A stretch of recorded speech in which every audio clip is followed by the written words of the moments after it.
2015 Mustang GT. And obviously, by the title of this video, it is not stock. It is Procharged. And just listening to this thing come down the road sounds menacing. Now, what I'm noticing as I get off to it, it's not that hard to drive. Now, this is first gear.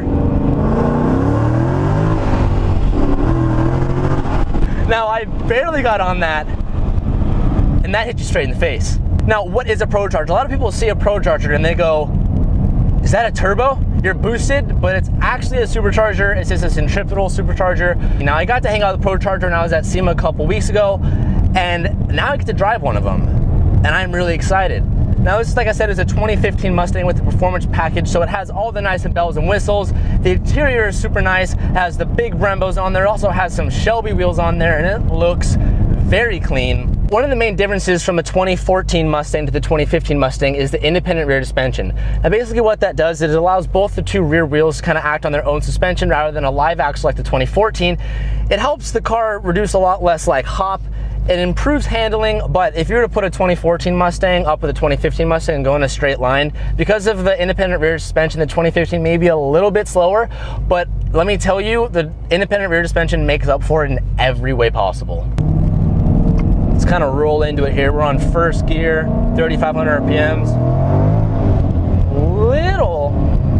Losing a little bit of traction. You really gotta roll into it. Now we're on Pirelli P0s, which are 295s, which is extremely sticky, but as you can tell, with 650 horsepower to the rear wheels, it's gonna lose a little bit of grip. Now, stock ratio in the performance package GT is 373, but we had this changed to a 331, which kind of helps it, you know, stay hooked through all the gears, but if you want to and you're not careful, you will easily roast through all the tires. Now, the owner of this car said since he's had this car for about a year, he's went through 3 sets of tires.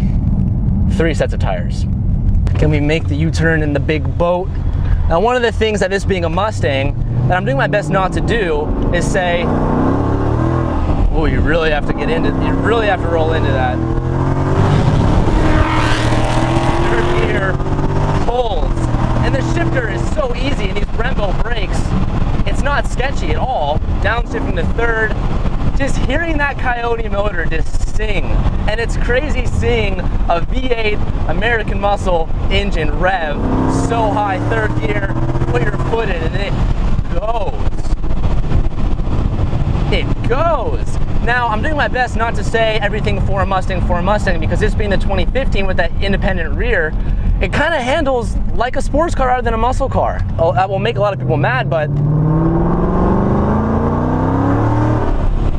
the shifter is super notchy, super easy, compared to a lot of different older Mustangs, which is not the case. Kind of losing traction in third gear around 70 miles per hour. Whoops, did I say 70?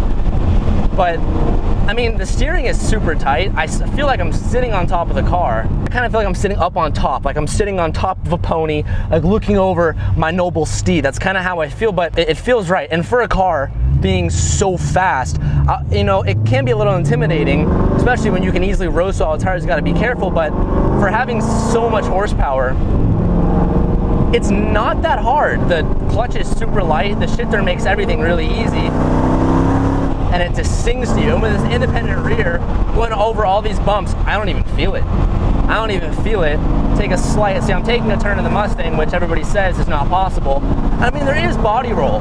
I mean, I can feel it. I feel like this car is weight. I mean, this car weighs 3,700 pounds. So, I mean, yes, this car will have body roll, but it's not like it's that bad. I mean, okay, there it is. For a Mustang, it's not that bad, but downshifts are just, oh man. Listen to that thing sing. Everyone stopping in the tracks, looking around, breaking necks. And like I said, the clutch is super light, super easy. Even with the Procharger on there, it's not too hard to like figure out what's going on. First gear, it's kind of scary. Even with a 331 gearing ratio, there's still a lot of power going to that car. Kind of taking this corner a little bit with caution.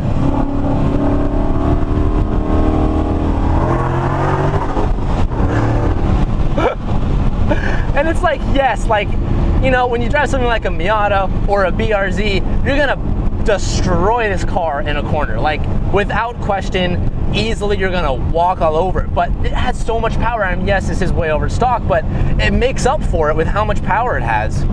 Now this is second gear, 40 miles per hour, 4,000 RPMs, and then you're just straight boost, and you have that front end just putting its chin up high, saying, watch out, watch out. You just sink in the back of your seat, the tail just gets dug into the ground with the 295s. Really helps. Now, one thing too that I do want to touch on is the interior in this Mustang, a 2015, is so well beyond a Mustang has ever been before. Like, everything doesn't feel like hard, cheap plastic. Really cool bells and whistles, especially with the performance package. You have like these little gauges in front too, which just make everything a lot more pleasing, a lot aesthetically pleasing, which I find to be a huge like thing in my book. First gear, I don't even really want to roast that. It's just, I mean, even with second gear, I'm losing a little bit. But with 600 horsepower to the wheel, do you really expect anything different? So third gear is really where it doesn't really slip, and a lot of power is, and you just head high, ass low, and you're going. Just, you listen to that? That Coyote motor has always been one of my favorites, and seeing it in the 2015, they really like just kind of perfected it. Now this Coyote motor in the 2015 is kind of like a trickle-down version of the Boss 302 that was in the 2014 Mustang. The V8's the way to go. Like, just hearing this car, yeah, I'm not knocking the V6 or the EcoBoost, but when you go for the Mustang and you listen to that V8, man.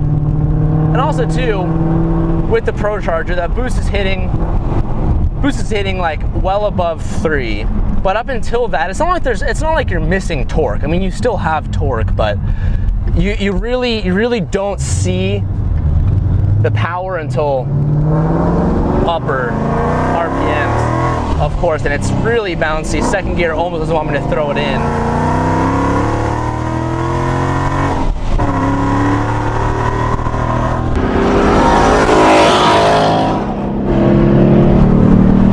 Shifter being so notchy, I don't even have to think twice in putting it in gear. I automatically know, which that goes a long way, especially with a car that has this much horsepower. You do not want to second guess any gear you're putting it into. You want to be exactly sure where you're going, and with the big Brembos, again, just there to stop you. It just holds you. For being a Mustang, there I go saying it again, the visibility isn't horrific. It's actually, that was first gear, second gear, whoa! Second gear, third gear going, on to fourth gear, Brembos. Without those Brembos, this car would be a death trap. But I mean, that was top 4, and immediately when you hit the Brembos, I just can't stop saying that, you're good. You're good. There's not a doubt in your mind that you're not going to be fine. Because I mean, sometimes, especially when you get crazy horsepower cars and they're going crazy fast, when you hit brakes going really fast, it gets really squirrely. And also too, with the independent rear comes into play, it really just helps keep this car steady, especially at the top speed.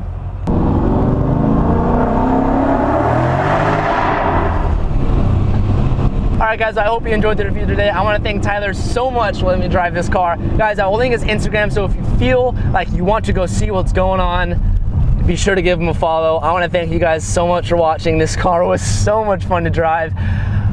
As always, thank you for watching, and I'll catch you in the next video. Peace out.